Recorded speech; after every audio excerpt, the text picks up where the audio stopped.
And to give you an example how ridiculously early I get to the airport, 1 to 5 screens worth of departures, and the latest one is 4 p.m.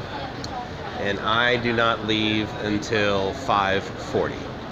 Why do I do this? Why do I want to hang out in the airport?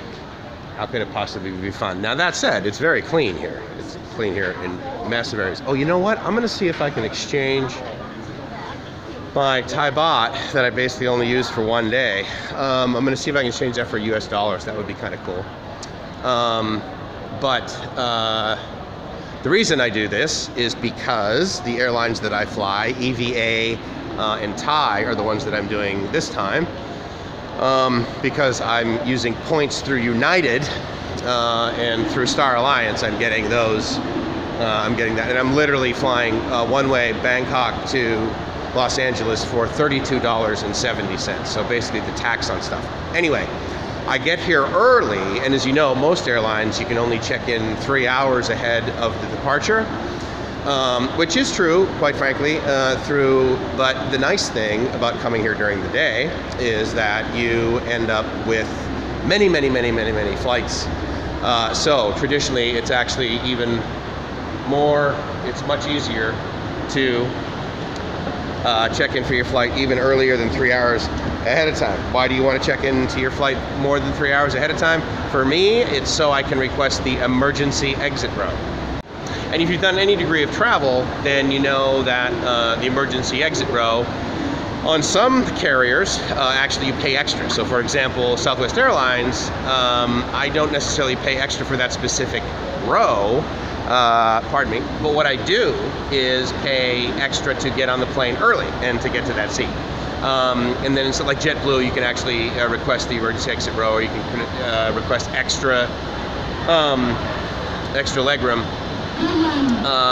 But on other flights, especially international flights, a lot of times, whether you have the money or not, you can't just be like, oh yeah, I want to sit in the emergency exit row, because, as they should, they need to basically review your body and who you are and determine whether you're capable of doing the duties necessary for the emergency exit row.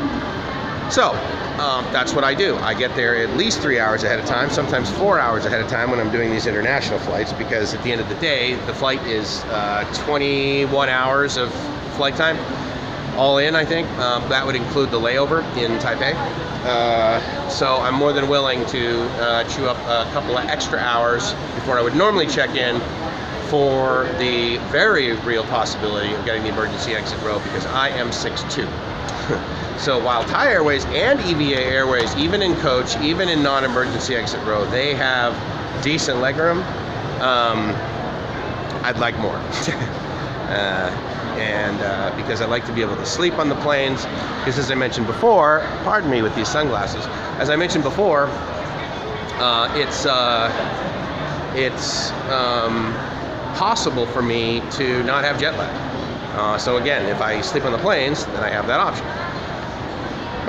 Oh, and just so you know, sort of if you're going backwards from these videos, where I came from is the basement.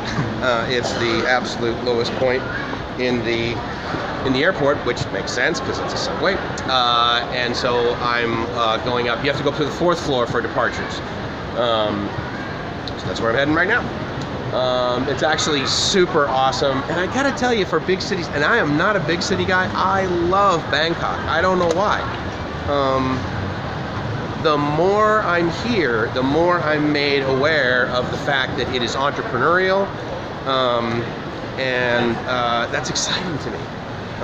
Brilliant new minds, and again, of course, with the exploding middle class, that means exploding education, higher education, which I'm a huge fan of. So I got to get back here. I got to experience that. What I didn't have the chance to do this time was meet with this woman who is one of the consultants who listed her services on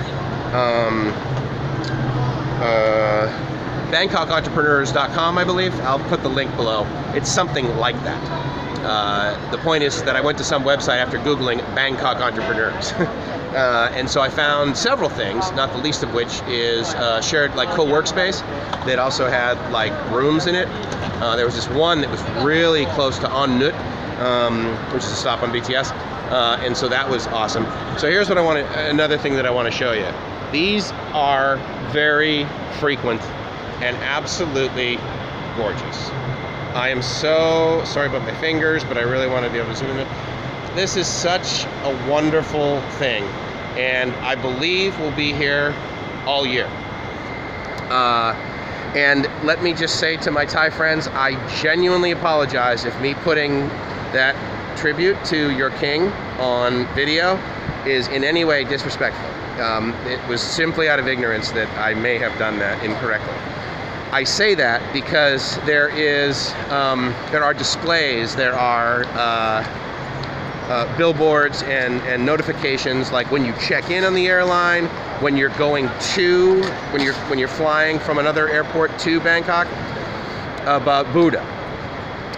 And the image of the Buddha and like statues and that sort of thing, it's not for, it's for worship. And it's not to be used like for t-shirts or for things like that. So don't come here and buy like a big brass Buddha and think that you're going to use it as like a souvenir. Apparently that's very disrespectful. So if you have any interest in that or any desire to sort of fit in and do the correct things here, that's been my experience. I have no doubt that there's a lot more to it than that, but I'll just share that experience. For me personally, I wear a Buddha that was given to me. When I say a Buddha, it means I wear a charm of some kind and it's got a picture of a Buddha inside.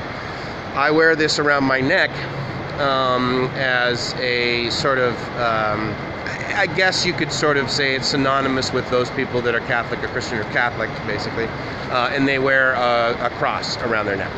I wear this around my neck just to remind myself that there is a power greater than myself that has restored me to sanity, that helps me be really, really comfortable in my own skin.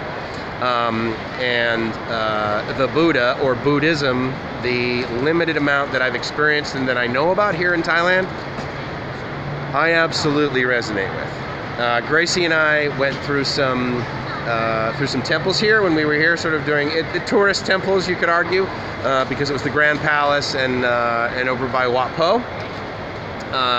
But it was awesome, and I get such a wonderfully warm feeling, even if I'm standing in a line, a huge line full of Chinese people with some guy in front with a stick with a little, like, you know, stuffed animal on the top of it, directing 50 Chinese people all at one time in to see the big reclining Buddha.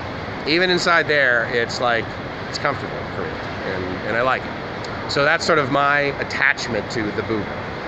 And a little tip that I wanted to give regarding how you respect the Buddha. There's many other areas here in the airport, similar to the one for the king, where you can, you know, worship and that sort of thing. So for example, right there. And there's other areas, and it varies per sort of this holiday or the season. Sometimes they'll have flowers in front of it, sometimes they'll have other things. So anyway, like I mentioned, I get to check in with Thai Airways, which I believe then they will check my bag all the way through to Los Angeles with a transfer to EVA Air through Taiwan. I booked basically one flight.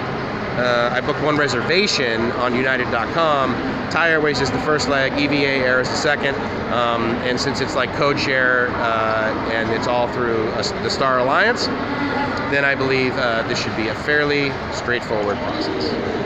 So I love you guys, and from Suvarnabhumi Airport in Bangkok, one of the most exciting cities that I've certainly been into in Southeast Asia, the cleanest, massive infrastructure, wonderful people, and a ton to do, and basically a 24-hour city.